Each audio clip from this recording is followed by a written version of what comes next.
This isn't some theory. This is about what really happens when the systems we all depend on just stop. So consider this your critical briefing on the 15 herbs that will be gone first. In a real crisis, pharmacies will not save you. They get picked clean, and I mean fast. It's always the first place to get hit when things go sideways. So when all the shelves are bare, when the supply trucks stop running, where does everybody turn? What becomes the real currency for staying healthy?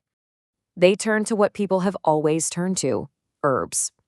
But here's the catch. In a panic, people don't experiment. They go straight for the ones they know work. The proven remedies, they're the first to go. All right, let's start with part 1, your common arsenal. These are the herbs you probably already know. And because you know them, well, so does everyone else. That's why they vanish first. First on literally everyone's list is going to be garlic. This one's a no-brainer. Garlic is one of the most potent natural antibiotics we can get our hands on. It's cheap, it keeps for a long time, and it is incredibly good at helping your body fight off bacterial junk. That's the perfect storm that makes it disappear from shelves. Next up, ginger. Another absolute staple. For an upset stomach, for digestion, for that extra kick to your immune system, ginger is a workhorse. It's simple, it's reliable, and you better believe it's one of the first things people will grab. And these 3 will be gone in a flash, too. Turmeric, for keeping inflammation and pain in check. Aloe Vera, for just about any skin problem you can think of. Burns, cuts, you name it. And peppermint, an essential for stomach pain.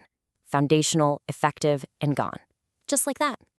Okay, so that was the obvious stuff. Part 2 is where you gain a real strategic edge. These are the overlooked powerhouses, the herbs most people walk right past because they just don't know any better. Now, you're going to want to pay very close attention to this one. Yarrow.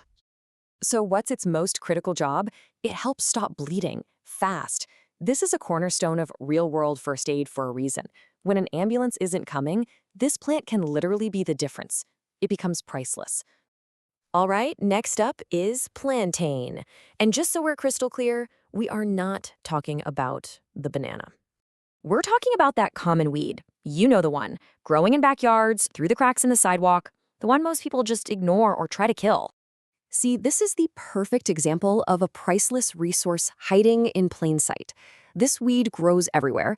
It is unbelievably effective on wounds and insect bites. It helps pull out toxins and brings down inflammation. It's a survival pharmacy right there under your feet. Let's talk about another heavy hitter, Comfrey. Now listen to me because this is a critical safety briefing. Important.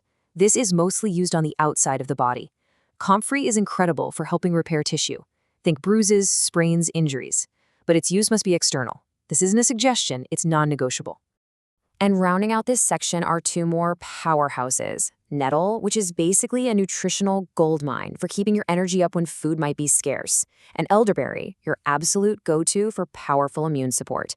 Elderberry syrup sells out every single flu season, right? So you can bet it will be gone instantly in a bear crisis. Okay, let's move to our final section, Part 3, Advanced Survival Support. This is about long-term resilience. These herbs help you manage the silent threats of any prolonged crisis, stress, and fatigue. So this slide shows 2 sides of the exact same coin, endurance. On the left, you've got ashwagandha. This helps your body manage its stress response, which stops you from burning out. On the right, rhodiola. This is what you use to fight fatigue and keep your mind sharp. One helps the body, one helps the mind. Both are absolutely crucial for staying in the game long term. And finally, we have the hard-to-find helpers. Holy basil, great for both stress and immune health. Chaga, a medicinal mushroom that's like armor for your immune system. And then there's golden seal. Now this one is critical. It's a powerful antimicrobial that is already over-harvested and scarce right now. In a crisis, it won't just be hard to find, it will be gone, period. And this all brings us to the hard truth. Most people wait too long. Shelves empty, options disappear. Complacency is the real enemy here. By the time the majority of people realize they need this stuff, it is already way too late. But you are not most people. You now understand what's truly valuable. And more importantly, you understand why. The barrier isn't a lack of information anymore. The only question left is what you're going to do with it. Because now, you know.